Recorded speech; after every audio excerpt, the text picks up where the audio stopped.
What's up mga idol, may gagawin tayo. So pinaano ito mga idol. So nabuksan ko na. So pina-GNT ito ni sir. So shoutout po kay Winmar Jumat. Galing pala ito ng Basilan. Yan, Basilan. So layo pala nito mga idol. So ang problema nito, ayun, nag-charge siya, pero kapag i-open mo siya at binubunot ang charger, namamatay. Yan.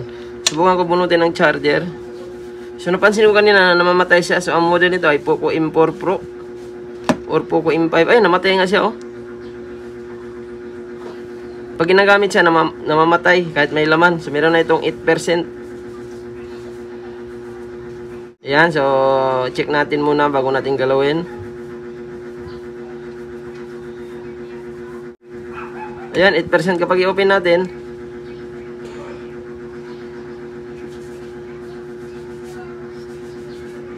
Yan. Tingnan natin kung magtuloy. Samino. So medyo mabagal siya mga idol. So marami yatang laman ito. So maraming salamat pala sa mga nagpapadala. So sa mga gusto mag-files, pwede kayo mag-file BC, GNT, Lalamove, or pwede kayo mag-walk-in mga idol. So ayan, merong 8% kapag bunutin natin. Ayan, namamatay siya. Biglang nalulubat. So tingnan natin kung may tama ito sa ano, kung saan yung tama. I-troubleshoot natin. Una, baklasin muna natin ito. So ito yung mga common issue ng mga Poco mga idol. So kapag binubunot sa charger, namamatay. So napansin nyo kanina, binunutan natin yung charger, biglang na-off kahit may 8%. So dito, i-troubleshoot natin una ang battery fuse. Huwag kayo agad-agad basta-basta magpalit ng battery mga idol. Kasi wala naman pong sira ang battery niyan. So pansinin nyo po, yung battery niya, sobrang ganda pa, oh. At pansinin nyo, kaya pa lang ito nabuksan first time. Kaya madalas nito mga idol, so nasa fuse. Kung may fuse ito, malamang nasa fuse ang tama nito. Kasi may mga cellphone na wala ring fuse mga idol. Walang battery fuse. So i-troubleshoot na lang natin kasi madalas naman kung namamatay pag binubunot ng charger, nasa fuse ang tama. Tanggalin muna natin lahat ng screw at maraming salamat sa inyong tiwala mga idol. Sa mga gusto matuto mag-repair, so pwede nyo i-follow ang ating page, pwede nyo i-subscribe ang ating YouTube channel para lagi kayong updated sa mga video na ina-upload natin. So ang model nito Poco M5. Halos pare-parehas lang sila ng hindi pala ito Poco ano. Anong model ba to?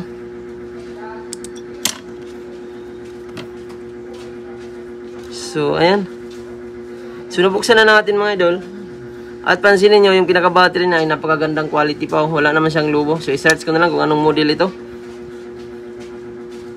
Ayan, tingnan nga natin.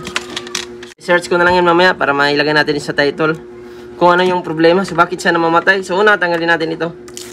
Battery. Angat natin to.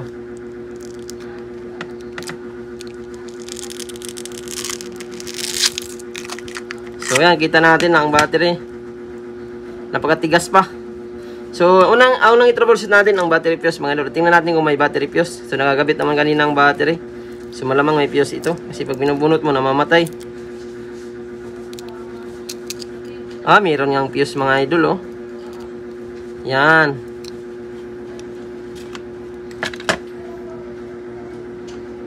So kitang-kita natin na ang fuse ay nandito. So kailangan mga idol, ang gagawin natin, i-bypass po natin. So tanggalin natin.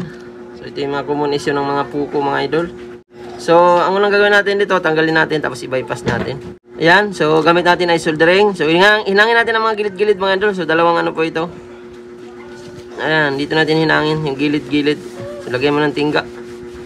Dalawang hihinangan natin para madali matanggal siya. At lumalambot siya mga idol. Ayan, kapag malambot na siya, saka mo na iangat. Ayan, oh. Tanggal agad siya, oh. Yan. So ito yung problema niya. Ang pinaka battery fuse. So yan po yung madalas na tama. So kapag battery fuse, minsan kapag naayos natin, tumataas ang percentage ng battery. O minsan naman kahit kita natin na 8%, biglang mag 90%, 80%. So mag-iba-iba ang percentage niya kapag naayos. Meron namang iba, lubat at magkaroon ng laman. At meron namang may laman, pero pag charge mo, pag naayos na ang fuse, lubat siya. So, walang supply or wala siyang current ba na pumasok sa battery. Kaya, kailangan siya ma-bypass. So, yan, after natin na-bypass mga idol, oh. So, pwede nyo gamitan ng jumper wire or any wire, basta maidugtong yung mga gilid-gilid nyan. So, yun po yung nagsisilbing fuse. Legit ang ganitong gawaan mga idol, kahit ma-overcharge siya, pwede.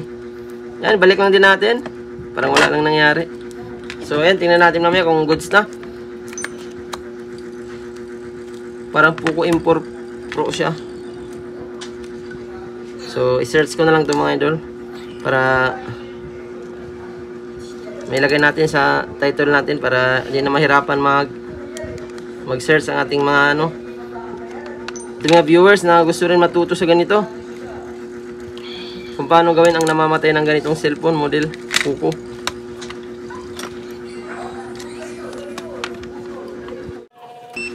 So, ang layo nito mga idol, galing Basilan.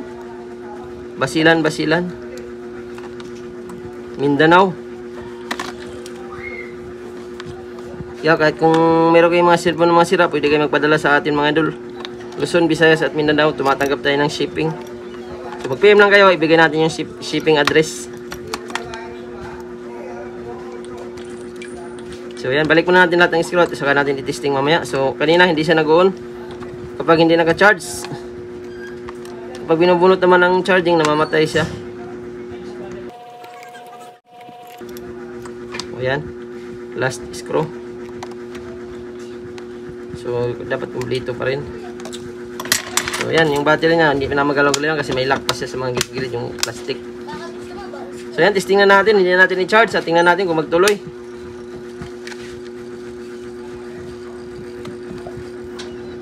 Search ko muna mga idol kung anong Poco ito. So, ang model pala nito mga idol ay Poco M5 5G. So, i-open na natin. So, kanina, hindi siya nagtutuloy. So, pag i-charge natin, nagtutuloy siya. Kaso, pag binunod natin, namamatay.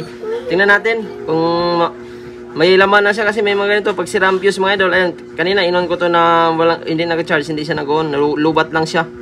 Ngayon, nag-open na siya kahit hindi nakasaksak. At tingnan natin kung magtuloy. Ayun, ang bilis niyang mag-boot. Oh, kanina, sobrang bagal niya mag-boot. Ayun, meron na siya. Oh.